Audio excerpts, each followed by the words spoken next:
Hey guys, what's up and welcome back to the KotLC Fanbase channel. My name is Joey and today we are going to be going over and reacting to bad reviews of Keeper of Lost City's books. I have about 4 or 5 reviews for book 1, and I have one for every book up until Legacy, which I found 2 good ones. Well, 2 good bad reviews, and then we're just going to react to them, review the review, and just see if they have any points, see what they're saying, and let's just get straight into the video. Actually, before we begin the video, I have 2 things to say. The first thing is that I got a new laptop. My old one was like 11 years old, I'm not even kidding, and this one is only like 2 years old, so it's super good, it's a touchscreen, it's a really good computer. The second thing is, we know that we've been getting our comments disabled. If you guys are early to the video, you click that notification, it says usually that the comments are disabled. That's because YouTube is disabling a lot of our comments because they think we're like minors, so they're trying to protect us. But we're not minors. All of us are over 13, so I don't know why YouTube is having a problem with this. So if you guys do come early and see if the comments are disabled, definitely check back in the next 5 or 10 minutes and the comments will definitely be enabled again, and you can just leave a nice comment after that. All that said, no further ado, let's get straight into the video. The first 1-star review I found from book 1, first 4 or so from book 1, and it says, "I love this world building. Shannon Messenger, can I please live in this world?" I don't know why they rated it 1 star if they said that, and they shelved it as 1 star, boring, and meh. So they left a bad review, and they put it in the shelves of 1 star, boring, and meh, but they said, "I love the world building, can I please live in this world?" That's kind of weird, and that's like conflicting, so that's weird. The next one says, "Did not finish at 124 pages. I decided to read this book as it's a favorite series of Reagan YouTuber Peruse project. If I read this book years ago, I may have really enjoyed it. This is definitely tropey with the chosen one, and I also had problems with the main character. Unfortunately, I didn't have the willpower or want to finish this book." So this person just doesn't want it, I'm assuming because they're old, because they say, if I read this book years ago, I may have enjoyed it. So maybe they're a little too old for the series or something, and she thinks she has problems with the main character, and she thinks that Sophie is the chosen one, which she kind of is, and that's why she's the main character. So I kind of get where she's going with the review, but I don't know why she rated it 1 star, but let's get on to the next one. The next one says, "This was not a good story. It fell short on so many things. The school wasn't interesting. It tried too hard to be like Hogwarts. The characters were flat. No one had much personality. A lot of needless hate and danger.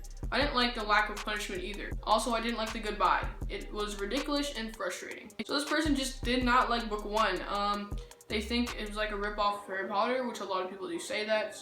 And they didn't like the characters, they didn't like the personalities, so they just were a hater. Next one says, "If Harry Potter was a twitchy 13-year-old girl with an eyelash pulling compulsion, that would be Sophie." I have to say that is pretty accurate, but I could go on with the other copy-paste plot, but why bother when Anna, blah blah blah, already wrote a perfect review, and she just sums it up in saying, "Lame plot, lame characters, lame dialogue, did not finish." I mean, I don't agree with them at all. Lame plot, lame characters, lame dialogue. I think the plot is super cool, the characters have so much personality, and the dialogue is pretty funny with Keith's jokes and all that. So, of course, with all these, I don't agree with what they're saying. If Harry Potter was it, that's a pretty funny joke, though. Okay, again with the Harry Potter ripoffs, she says, "Simply a Harry Potter ripoff. With flat characters, snowflake main protagonist, bizarre worlds building, etc. All I wanted was just a fun middle grade to read, but this was more of your typical Mary Sue young adults kind of story, dressed as a middle grade. Huge disappointment." This person must have something bad against Keeper of Lost Cities because they're just taking everything about the book and saying it's bad. They don't have anything to back them up. They just say, "With flat characters, snowflake protagonist, bizarre world building, Mary Sue young adult book," and it was a huge disappointment. So of course I disagree with all they're saying, and I have no idea why they're saying it. I thought the book was really good. This is still on the first book, and I don't know why they would rate it 1 star. Okay, so this one is from Exile. We have a double one. The glittering flying pony on the cover should have told me about what kind of book I would read. But did it really need to be so badly written too? This guy looks like he's pretty old, in his like 20s or 30s, so I don't know why he would be reading this book, and even why he would give a bad star, even though this book is made for 8 to 12-year-olds. The next person says, "It could have been better. I don't know why I went to this book after hating the last one, but I guess I just thought it could have been better. It was missing so many things I wish it could have had. This person didn't even like book 1, and they even read book 2, and for some reason they hated both of them. So I don't get the reasoning, they just say it's bad, so let's get on to the next one. So the next one is a very long review from Everblaze. I'm not gonna read all of it, I'm just gonna like go over like the main things, and it says, why am I reading a book reviewed by the author? It goes against my core principles. Why is that your core principles? What does it even mean? Who cares if the author reviewed the book? What does it have to do with the actual plot and stuff? Did not finish at 10%. It's infinitely tedious. I'm tired of things not happening. There's only so much beating around the bush that I can stand. So I guess they thought it was boring, and this was about Everblaze. They didn't like how they just explained things the way they did. And they said, I really hate when we don't get explanations. I refuse to waste my time. So I guess they thought it was really long and boring. So that's their beliefs, that's their opinion. I'm gonna respect that, but I disagree with it. The next one is from Never Seen, and it says Joey rated it. What? Well, that's definitely not me, but it says, what a long-winded mess. The length of the telepathy sessions alone.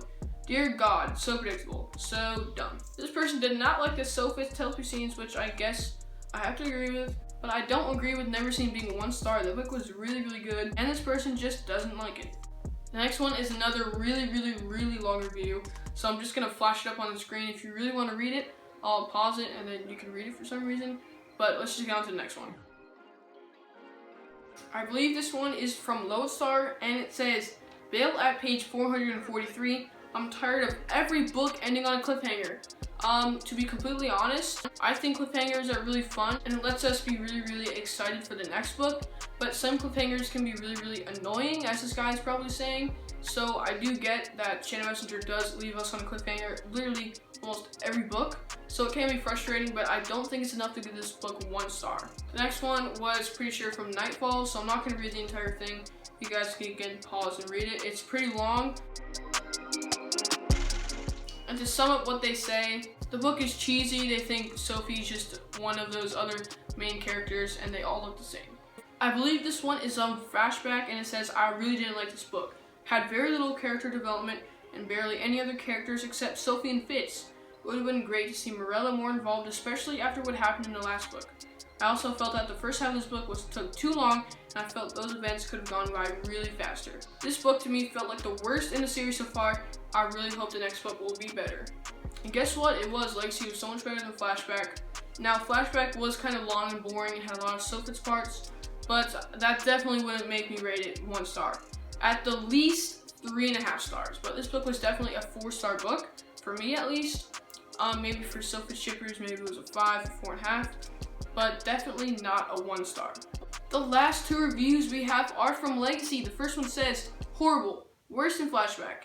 It's a big bundle of teenage angst and drawn-out whininess. Sophie is pathetic and moans about everything. Wake up, your world is about to die and you're moaning about being unmatchable. This one is pretty funny, but I disagree with what they're saying. It was definitely better than Flashback. And I do get that some people don't like Sophie because she focuses on the little things when you should be focusing on the big things. The last review we have in this video says, at this point, the author is just dragging out the series and through the mud and trying to make money off her huge 8-year-old fan base. Didn't even bother to finish Legacy. I know a lot of the people who read Keeper Lost Cities are way older than 8. Matter of fact, I'm 13 and Austin and Troy are both 14, so we're both older than the recommended age, and I know a lot of people are too. So those were all the bad reviews of all the Keeper Lost Cities books. Hope you guys enjoyed me reviewing them and giving my personal thoughts on them. To be completely honest, I didn't agree with a lot of their points, but some of them actually did have some good reasonings. None of these books deserve a 1-star review. At least, of course I said, a bad book in Keeper Lost Cities could only deserve a 4 or 3.5. Anything below that, you just hate the book for some reason. You have a vendetta against Channel Messenger. I don't know. So I hope you guys enjoyed this video. Definitely leave a like if you enjoyed the video. Hit that subscribe button if you haven't already, and click those notifications so you never miss another one of our videos. If the comments are disabled right now, just check back in a little bit. Leave your comment and I will definitely get back to you guys within a couple minutes. If this video reaches 100 likes, which is a lot, I will make a part 2 of this series and I will do 2-star reviews because I kind of did all the 1-star reviews because there isn't a lot. So that's basically going to be the end of this video. I really do hope you guys enjoyed. That's going to be it for me, and I'll see you guys in the next video. Bye!